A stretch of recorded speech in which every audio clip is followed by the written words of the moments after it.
Jadi kalau panjanya RUU KUHP ini tidak mensosialisasikan pada masyarakat, itu suatu hal yang keliru yang besar, sangat besar menurut saya. Sehingga apa yang dibuat itu ya udah respon dari masyarakat kurang, masukan-masukan dari masyarakat sangat kurang gitu loh. Anggota DPR kita itu lemah dengan uang, itu sangat lemah, bisa disuap, bisa ini gitu. Ini dari dulu itu. Bahkan ada satu pasu bisa harga 5 miliar itu dulu tuh.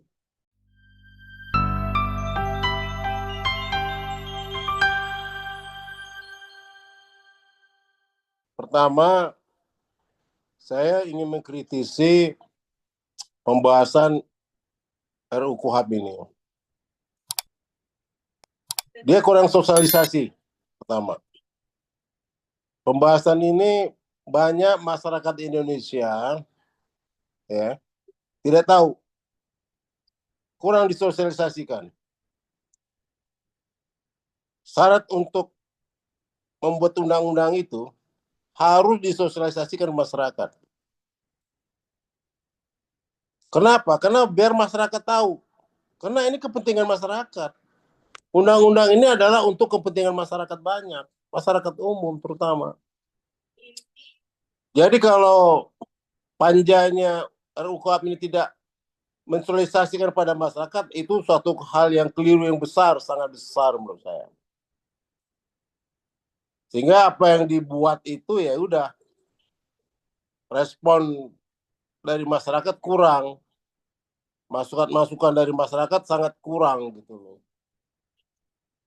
Itu yang saya kritisi yang pertama ya. Jadi cara bahasnya itu. Kedua, terburu-buru. RUU ini terlalu terburu-buru menurut saya. Saya dulu bahas undang-undang advokat waktu saya jadi pansusnya itu lama sekali sosialisasi.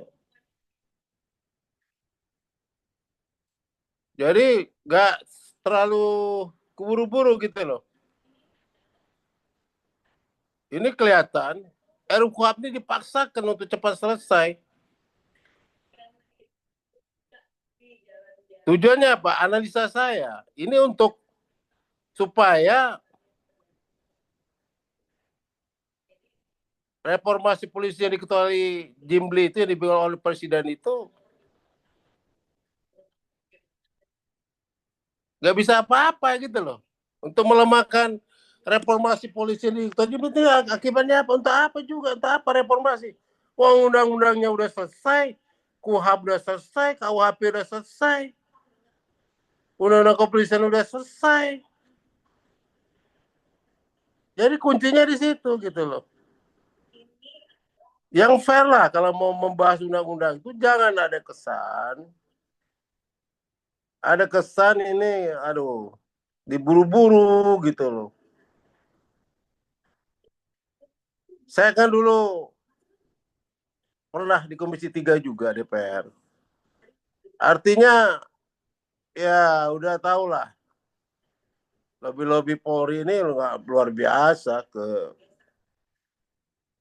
Komisi 3 itu luar biasa. Pendekatan pihak kepolisian itu luar biasa. Sehingga anggota Komisi 3 itu diberi kemudahan-kemudahan oleh pihak kepolisian. Sehingga pembahasan itu menurut saya masih sangat dipaksakan dan keburu-buru. Ada menyenangin advokat, itu mah lip service aja itu. Hanya mendampingin, jadi saksi boleh didampingin sebelum dengar, itu sama aja juga bohong gitu. Jauh-jauh beda dengan KUHP yang lama. Kalau di KPK, kalau bukan tersangka nggak boleh didampingin. Kayak bisa. Bagaimanapun undang-undang udah kita jelasin undang-undangnya, boleh tetap aja nggak digubris sama KPK itu. mendampingi klien itu. Karena kan perilaku penegak hukum, kepolisian, KPK, kejaksaan ini kan selalu menjebak di dalam memeriksa orang itu. Kalau mereka tadinya saksi bisa jadi tersangka akibat dari salah jawab ketika BAP itu. Ya. Nah, yang keempat, saya menyarankan bahwa walaupun ini sudah diketok palu ya, artinya para pegiat hukum ini coba menggugat ke Mahkamah Konstitusi RUU KUHAP ini, KUHAP yang udah baru diketok palu ini. Karena di situ banyak sekali kelemahan-kelemahannya. Seperti yang dikatakan rekan tadi, menguntungkan pihak kepolisian. Ya. RUU undang KUHAP itu nggak boleh melakukan pelanggaran HAM. Nggak boleh itu. Di draft ini, waduh, peluang-peluang penegak hukum untuk melanggar HAM itu ada, terutama pihak kepolisian gitu loh. Diberi kewenangan yang begitu luas oleh KUHAP ini. Ya kita contoh satu lah, kasus KM50 sampai sekarang kan nggak bisa diadili sama sekali. Semua direkayasa. Nah, ini yang perlu dikritisi. Sementara itu saja yang bisa saya sampaikan. Maksudnya karena kondisi saya agak kurang sehat nih, memang agak baru pulang capek banget nih, agak flu berat juga. Terima kasih. Wassalamualaikum warahmatullahi wabarakatuh. Waalaikumsalam warahmatullahi wabarakatuh. Pak Herman, mungkin sebagai closing statement ya, apakah dengan undang-undang KUHP yang baru ini, KUHP ini menjadikan tadi ya NKRI negara kepolisian Republik Indonesia, karena kewenangan polisi semakin meluas ya, bahkan kita kira kan tadi ketika Pak Prabowo menjabat nampaknya lebih dekat ke kejaksaan ya. Kita mengira yang akan mendapatkan perhatian adalah kejaksaan ataupun kemudian mungkin TNI karena Pak Prabowo kan dari keluarga besar TNI. Tapi ternyata ini di paripurna disetujui oleh semua fraksi dari 8 partai yang ada, baik yang bisa dikatakan sebagai ya, di luar pemerintahan lah, seperti PDIP yang juga ketua DPR-nya dari PDIP mengetok begitu saja, artinya tidak ada kritisan dari interupsi-interupsi yang jelas lah ya. Apakah ini menandakan bahwa Pak Prabowo ini juga ya Prabowo Jokowi ya atau Prabowo Mulyono, bukan lagi kemudian apa namanya Prabowo dengan independensi sebagai presiden secara de jure dan de facto. Silakan Pak Herman Kadir sekaligus closing statement. Kalau saya sudah sangat paham ya apa itu pihak kepolisian ya. Permainan-permainan ke pihak kepolisian di Komisi 3 itu sangat luar biasa. Kau mau bayangin aja, untuk pengasaran anggaran Panglima TNI itu udah sejajar dengan anggaran kepolisian. Artinya memang lobby-lobby pihak kepolisian di Komisi 3 DPR, di DPR itu sangat hebat dan sangat luar biasa. Beda sama dengan TNI yang kaku ini. Kalau polisi mah, waduh, jago lobby dia. Jangankan anggaran, undang-undang pasal berapa aja bisa masuk di situ, lolos. Karena anggota DPR kita itu lemah dengan uang. Itu sangat lemah. Bisa disuap, bisa ini gitu.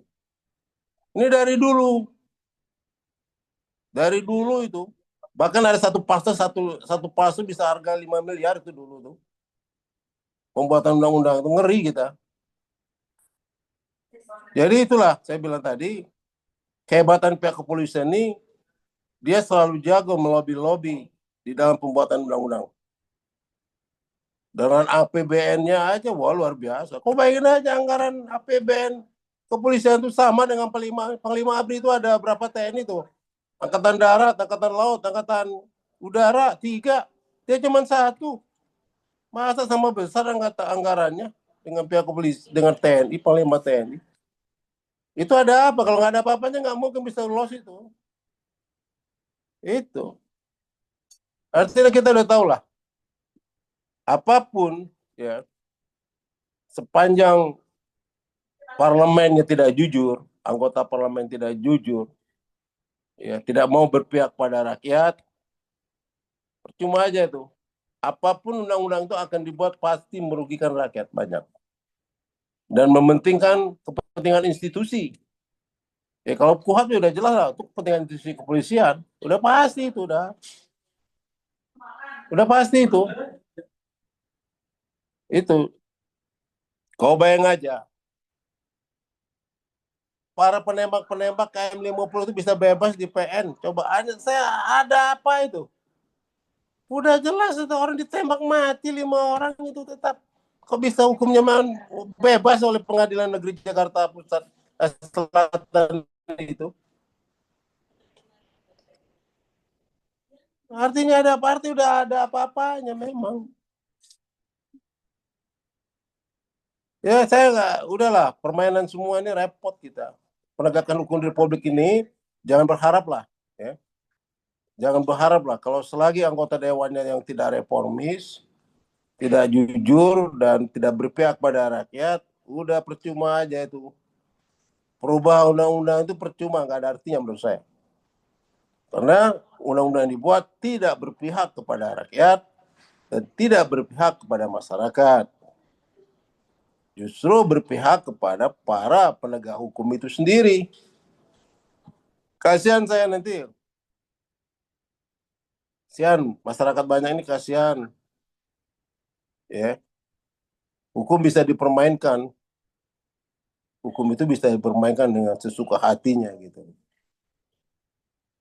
Jelas KUHAP itu justru memberi peluang yang banyak kepada pihak kepolisian Republik Indonesia.